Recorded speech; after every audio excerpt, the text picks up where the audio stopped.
2001년 2001년도에 1년 동안 영어 공부를 했어요. 2001년도에 군대 와서 좋은 혜택일 수 있는데 2001년도 전반기에 군사영어반이라고 있습니다. 음, 그 지금은 이제 그 우리 저기 그 위례 신도시로 돼 있는데 거기에 국군 부대가 세 개가 있었어요. 국군 부대가 국군 체육부대, 그렇지, 체육부대 그다음에 있었어. 맞아. 학생 중앙군사. 예, 그래가지고 예전에 대학생들 가서 문무대 훈련했었거든요. 어, 그다음에 종합행정학교 이 세 가지가 있었어요. 세 개가. 그래서 지금 현재는 학생 중앙군사학교는 괴산으로 가 있고, 어. 그다음에 그 체육부대는 그 저기 어디죠? 어디로 경북 갔어? 상주인가? 경북으로? 어디? 경북 어디로? 경북 어, 경북 어디더라? 영천? 경북 어디? 상주인가? 상주? 상주. 네, 상주일 음. 거예요 아마. 그다음에 그 종합행정학교는 충북 영동에 영동. 가 있는데 종합행정학교 거기 더부사리로 한 게 뭐 있었냐면 군사영어반이 있었어요. 군사영어반. 그래서 이제 뽑혀가지고 가서 이제 6개월 동안 영어를 했는데, 어유 뭐 봉급은 좀 줄어들었지만 너무 행복했죠. 계속 영어만 해도 되니까. 예, 그거 끝나고 어딜 갔냐면은 이제 미군 부대 그 용산에 있습니다. 용산에 예전에 그 음, 원투함병원이라고 거기 가서 이제 파견 이제 교육을 받았거든요. 받았는데 그때 보통 이제 한국 사람 뭐 이제 간호사하고 이제 의사하고 이제 몇 명 가서 교육받는데 거기 미군 병원 가서 하려니까 좀 그렇잖아요. 안녕하세요. 예, 왜? 예, 예. 안녕하세요. 그래가지고 저를 관리 감독하는 그 여군 중령이 있었어요. 그 중령 그 군의관이었는데 그 사람이 뭐 이제 제 뭐 진료하는 거 옆에서 좀 봐주고 했었는데 근데 보통 이제 거기 가면 그 6개월 동안 공부하고 나서 발표를 해야 되거든요. 뭐 발표를 하래요. 그래서 발표하려니까 뭐 요즘은 좀 체계적으로 돼 있어요. 그 당시는 좀 뭐 저 미군들 앞에서 의학에 관해서 하기도 그렇고 좀 애매하잖아요. 뭐 또 영어도 좀 딸리고 하니까 하여튼 한국의 민속도 좋고 뭐 하여튼 뭐 재밌는 거 하라고 하더라고요. 그래서 뭐 다른 사람들은 한국의 복식에 대해서 얘기하고 한국의 전통 문화에 대해서 얘기하고 뭐 하고 있는데 저는 뭘 할까 고민하다가 그 당시 이제 저기 교보문고를 갔어요. 가서 이제 우연히 뒤딱 가다 보니까 뭐 이상한 책이 있는 거예요. 책 제목이 되게 웃겨요. 그 뭐지? 뭐 나는 언어 정복의 사명을 띠고 이 땅에 태어났다. 가지고 봤는데 재밌더라고요. 그래가지고 이제 그거 말고 또 무슨 다른 노스트라트 어원영이라는 책도 보고 인터넷 뒤적거려 보고 무슨 갑골에 나타난 신화 역사도 보고 뭐 하다 보니까 여기 뭐가 있는가 싶다 싶어가지고 그때부터 시작이 된 거거든요. 시작이 됐고 그때부터 이제 그 저 그 웹스터 영영사전 보면 거기 어원이 다 나와 있어요. 이게 우리나라 영안사전 있는 데는 어원이 안 나와 있는 경우가 많은데 웹스터 사전은 그 어원이 다 풀이가 돼 있거든요. 이 단어 전에는 뭐였고 뭐였고 뭐 이런 식으로. 그런데 그때 시작을 했고 계속 이제 그런 거 뭐 인터넷 자료라든지 보면서 뭐 공부를 해오다가 2015년도인가 16년도인가 그 정상호 교수님이라는 분이 있어요. 전남의대 이제 명예 교수님이신데 그분이 의학 어원론 책을 거의 한 1000페이지짜리 책을 썼어요. 혼자서. 그다음에 이제 그렇게 많이 되어 왔는데 제가 이제 지금 발표드릴 자료는 제가 그냥 그 관련된 책 보고 하면서 웹서 사전 보고 하면서 또 관련된 책 보고 하면서 특히 그 노스트라트 어원영이라는 책은 부산대학교 법대 졸업하신 그 조영원이라는 분이 책을 썼는데 상당히 그 뭔가 그 노스트라트라는 게 이게 러시아어로 우리들의 언어라는 뜻인가 뭐 그런 뜻이더라고요. 노스트라트가. 그래서 러시아에서 좀 체계적으로 연구됐고 그다음에 스탠포드 대학교라든지 유명한 대학교에서 계속 그런 노력이 있어 왔고요. 지금 이제 전 세계 언어를 크게 음, 5가지 정도 분류하나 뭐 그래요. 크게는 세 가지고 크게 세 가지고 그거를 다시 크게 세 가지인데 그 중에 하나가 세 개 다 이제 아프리카에서 했다고 보는데 한 종류가 이제 좀 큰 부류고 나머지 아프리카에 시작된 두 개는 뭐 조금 이렇게 많은 인구들이 사용하는 언어가 아니고 그 한 가지 언어에서 또 가지를 쳐가지고 크게 두 부류 그렇게 나뉘거든요. 그래서 오늘 말씀드릴 내용은 제가 2004년도에 그 제가 서울지구병원 있을 때 여기 내부 소식지에 기고했던 건데 그거 내용을 한번 보여드리겠습니다. 일단 예, 자, 시작하시죠, 이제. 시작하겠, 네, 예, 시작하겠습니다. 예. 예,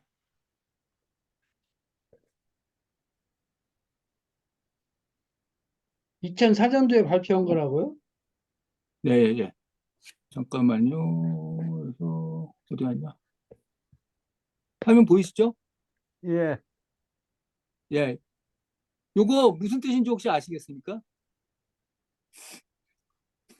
팔자가 너무 크게 나오는데. 예, 예, 예. 일부러 키웠습니다. 다른 그래? 거 화면 음. 비우려고. ANKYLOSIS. 그 한번 맞춰보시죠. 어. 무슨 뜻일까요?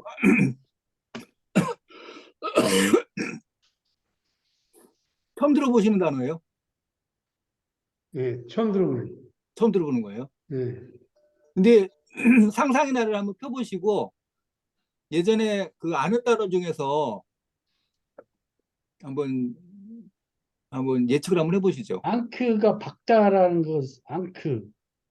그지? 예? 앙켈로시스. 앙크 박다. 그러니까, 어때, 쉽다. 앵커? 앵커, 그렇지, 앵커. 그렇죠. 박는 거. 맞습니다. 앵커 박는 그 거. 하나 또 있고 또 유사한 단어 앙켈로시스, 한번 상상의 나래. 로시스. 그렇죠. 오시스는 스테이트라는 어떤 상태란 뜻이고, 상태. 예, 예, 예. 박는 거. 앵커하고도 언이 같아요. 앵커, ANCH. 앵커. 앵커. 예. 또 여기 또 영어 단어, 반대? AA 예? 들어가면 무슨 어떤 거에 반대라는 뜻 아닌가? 관절 언어는 그거 아주 구두이라고 하는 쉽게 생각하세요. 아주 쉽게. 아시는 단어 여기서 유출해 보시면 돼요. 중학교 때 배운 단어. 관절이 우리 굳은 몸의 거라는 거. 일부분. 우리 몸의 일부분. 관절. 앵클하고 어원이 같아요. 앵클. 우리 발목을 앵클이라고 하잖아요. 예. 앵클. 그렇지, 발목을 앵클이라고 그러지. 앵클하고 이거. 관절 그래서 굳었대. 이제 관절 쭉 굳어. 해서 이렇게 이제 쭉 보시면 이렇게 되거든요. 지금 이렇게 보시면 이제 여기 앵킬로시스. 이거는 뭐 좀 애매한데 관절이 굳었다. 이게 허리 부분 뭐 이쪽이 굳어진 걸 아마 사진 찍은 건지 뭐 일단은 앵킬로시스라는 건 뭐냐면 일단은 우리가 저 골절되든 해가지고 기부스를 하잖아요. 기부스를 하고 그거 풀면은 이게 관절이 굳어져 가지고 제대로 그 이제 관절의 가동 범위라는 게 있는데 그게 이제 그 되게 한정된 범위 내에서밖에 이제 관절이 움직이지 못하는 경우가 많고요.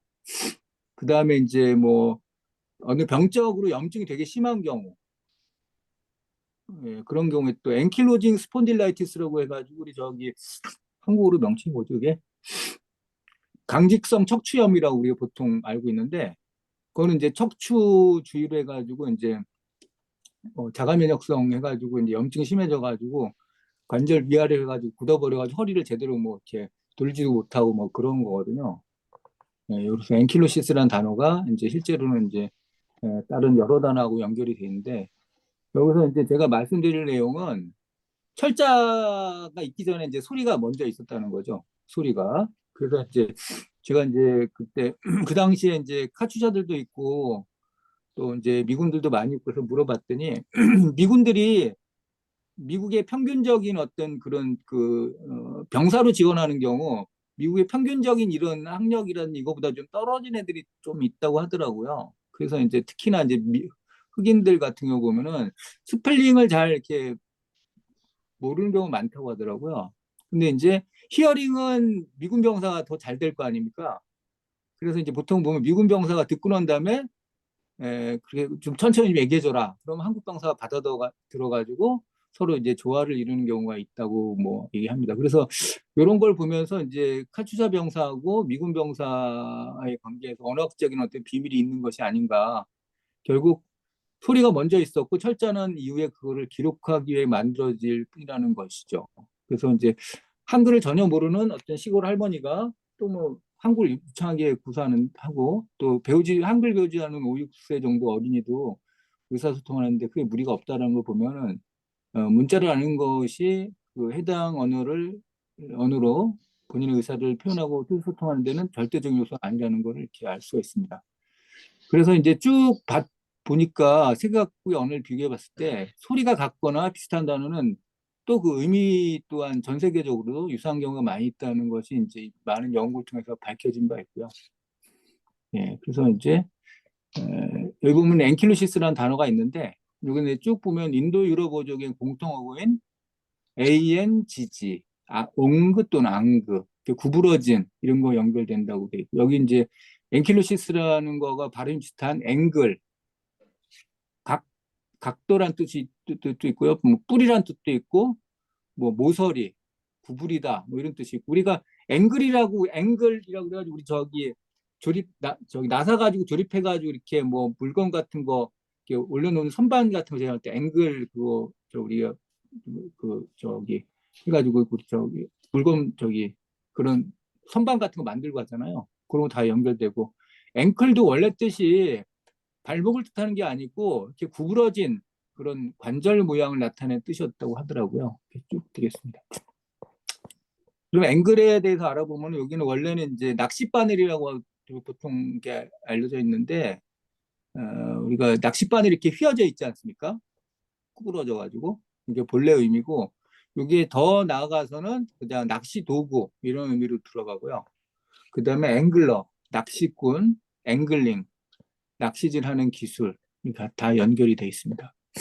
또한 그 고대 영어 시기에 유틀란트 반도의 슐레스비 지역의 원주민에게 적용돼서 그 지역에 사는 사람들을 그 지역이 앵글스였고요. 거기 사는 사람들이 앵글스라고 이름을 부르게 됐다고 합니다. 그래서 해당 지역의 모양이 낚싯바늘 모양, 구부러진 모양이라고 하는데 현재 이제 어느 부분이 정확하게 낚싯바늘인 건지 정확히 잘 모르겠어요. 결국 이제 그 영국의 역사를 보면은 맨 처음에 기원 전 얼마 전부터인가 해가지고 로마가 침공을 해가지고 영국을 점령을 했다가 나중에 이제 로마가 물러나면서 이제 무주공산이 된 상태에서 거기서 이제 서로 세력 갈등이 생기면서 실제로 그 덴마크 지방부터 해가지고 독일 서부, 독일 북서부 뭐 이쪽 지역 사람들이 계속해서 이제 그쪽으로 이주를 해서 들어갔다고 하더라고요. 그래서 결국은 원래 살던 켈트족들을 몰아내고 이 사람들이 그 영국의 주도적인 역할하는 그런 세력으로 잡히면서 잉글리시라는 것도 이제 같이 앵글족의 언어라는 뜻에서 잉글리시라는 이름이 생겼다고 합니다. 그래서 슐레스비 홀스타인 지역 이게 과거 앵글족의 거주 지역이었다고 합니다. 그래서 보통 두 개의 선이 만나서 이루는 형상이라는 의미로 앵글은 라틴어의 앵글루스, 또 프랑스의 앵글, 이것이 14세기 경에 영어로 유입되어 사용된 그런 경우고요. 이렇게 쭉 연결되어 있습니다. 그러면 이거하고 관련된 여기 보면 에큐트 앵글, 예각, 업투스 앵글 있고 앵클. 그래서 좌측 직각에 가까운 모양은 우측 발목 관절의 모양과 좌측의 그 각도 모양이 우측 발목의 관절 모양과 유사함을 기억하면 좋겠고 많은 수 영어 단어가 유사한 모양 및 소리에 기초하여 만들어졌다는 걸 알 수 있습니다. 또 이거하고 관련된 단어가 UNC로 시작되는 단어들이 있거든요. 이것도 ANG, ANK, UNC가 다 같은 기원이다. 그래서 언시얼체라고 있는데 이거는 이제 단순하고 둥글둥글한 획이 특징인 고대 그 대문자 서체라고 하고 이 서체는 이 2세기경에 창안되었고 글자 원형인 정사각형의 로마체와에 달리 펜을 한 번 잡은 자세로 써내려갈 수 있기 때문에 자연히 필경자들 사이에 애용되어 라틴 문학 작품의 대부분이 이 서체로 필사가 되었습니다. 단순하고 둥글둥글한 획이 특징인 고대 대문자 서체는 언시얼체가 되겠습니다. 그 다음에 이제 해부학에도 연결될 수 있는데 여기 우시네이트 프로세스 오브 판크리아스라고 있지 않습니까? 이제 여기 이제 판크리아스가 여기 지금 그 우리 저 12지장 왼쪽에 지금 12번으로 된 게 이게 12지장이거든요. 여기에 이제 여기 딱 끼어 들어가 있는 모양. 이 머리 이제 여기가 지금 보통 이제 그 1, 2, 3번 이쪽 부분이 지금 이제 운시네이트 프로세스에 해당되는 부분이 이 부분을 우리가 헤드 부분이라고 하거든요. 그다음에 5번 정도 해당되는 요 부위가 바디고 8번이 테일 이렇게 해서 이제 췌장이 이런 모양으로 돼 있는데 여기 그 머리 부분이 이렇게 구부러져 있지 않습니까? 아까 앵클처럼 이렇게 해서 구부러져 있는 모양이 되면 다 운시네이트가 되겠고 우리 해부학에는 또 기억나시는 거 있죠? UF, 운시네이트 80 플러스. 예, 우리 지금 그 전두엽하고 우리 템포랄 롭 쪽하고 이어주는데 이게 뭐 사회성 내지는 림빅 시스템하고 같이 연결돼 있다고 우리가 알려져 있지 않습니까? 박사님 되게 강조하셨던 거. 요거는 이제 웅그리고 있는 사람, 엉금, 네, 이렇게 다 연결이 되는 걸로 돼 있고, 여기에 이제 출처가 되는 자료는 요 크게 두 개인데요. 제가 애용했던 책이 웹스터스 뉴월드 컬리지 딕셔너리고요. 요거는 존 아야토가 지은 책인데, 이 책을 웨스트 중령이 저한테 선물해 주셨습니다. 근데 이 책을 보면서 제가 어원의 길로 들어간 그 계기가 됐습니다. 오늘 뭐 여기까지 하겠습니다. 혹시 질문 있으시면.